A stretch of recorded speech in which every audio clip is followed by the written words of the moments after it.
things that the Pope is saying nowadays are not making any difference. بالعكس, they're making people to go apart more. It's making, let's say, Muslims hating the Christians more. He's saying things that the Pope is not supposed to say. His message is one that promotes peace, a message of love, a message of peace. And it gives some kind of inspiration and motive to the Christians in the East. The church used to have powers. Now it's different. The world is changing. The powers are changing in the world. But we'd rather separate politics from religion, because in the Middle East we're suffering from that. The Pope is supposed to say Christians is good, Muslims are good, and it's supposed to bring us all together, and he's not doing that. I prefer the old Pope, the one before him. The other one was really, he asked for forgiveness from things happened during his time. But when this Pope came, many things, he's a little bit in the Bush way of thinking.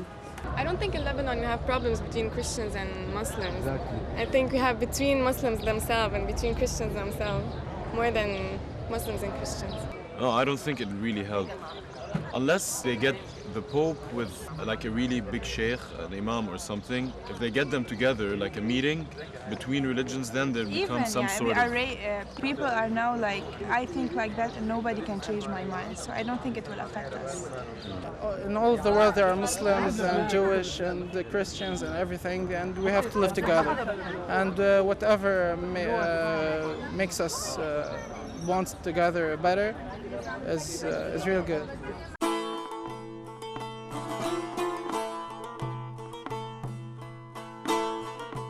He shouldn't go to Israel. If he wanted to go to Israel, he should go to Gaza before Israel. He should go to Gaza and see the poor people, the people that are dying, who are slaves, who are sitting with no food, no money, no houses. That's a shame. It's a big shame. I think the Pope was conveying the European message. It wasn't coming from the Vatican itself. I think all of Europe is just fed up with Israelis' behavior. Israel doesn't listen to anyone. Even if it told the Pope it will listen, it won't do anything. It wouldn't do anything unless it's for its own benefit and what it wants.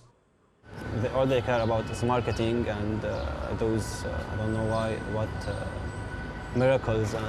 That's just marketing. That's true also for magazines. You will see a magazine or anything, the Pope in Israel. Wow, and a big title and everything. It's marketing. The church is one of the biggest businesses in the world. It's business.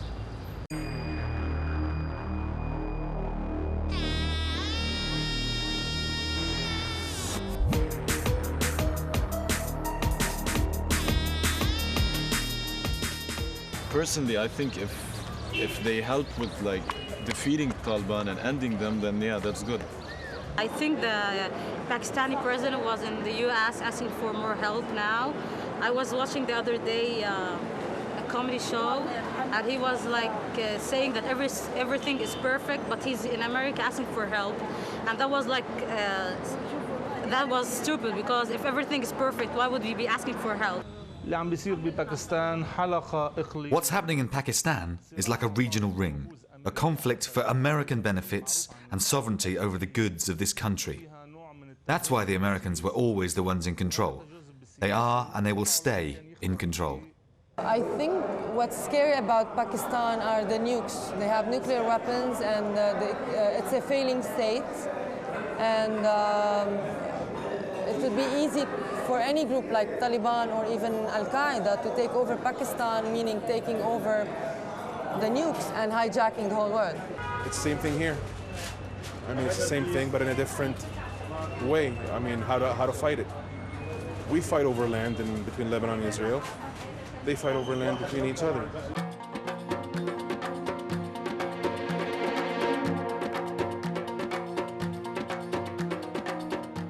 The fact that his name was Barack Hussein Obama gave me hope that there might be someone who might get these two civilizations together. But I wish. Let us stay on the wish and on the hope side of things.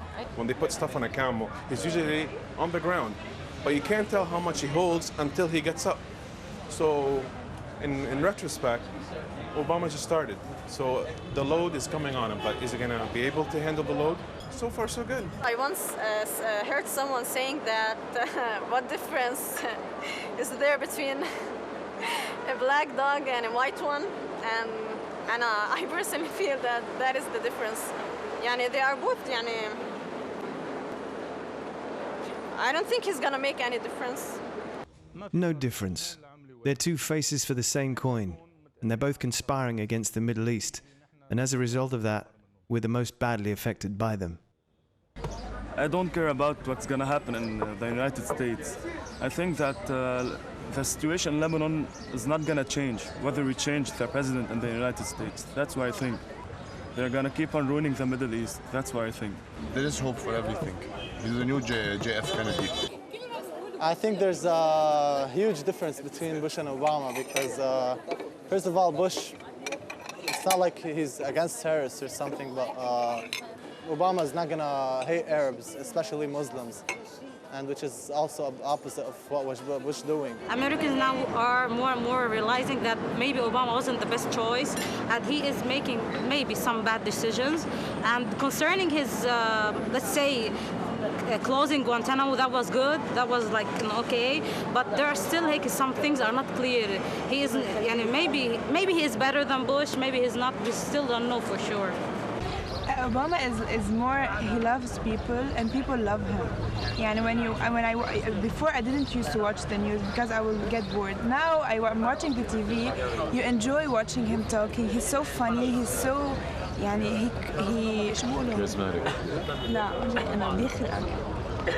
Yeah, he touches you. Yeah. Yeah, he has this thing. Yes, he's charismatic also. Both are actors, very good actors.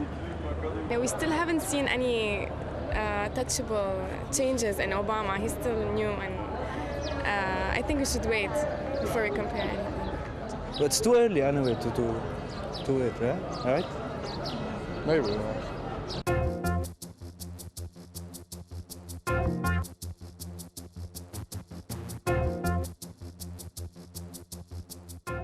Actually, it affects our families, yeah, for sure, because our parents, they work in the business, in the sales business. So, yeah, somehow it affects us. Here, the low class can hardly, they live paycheck to paycheck, or they live, pretty much what they have.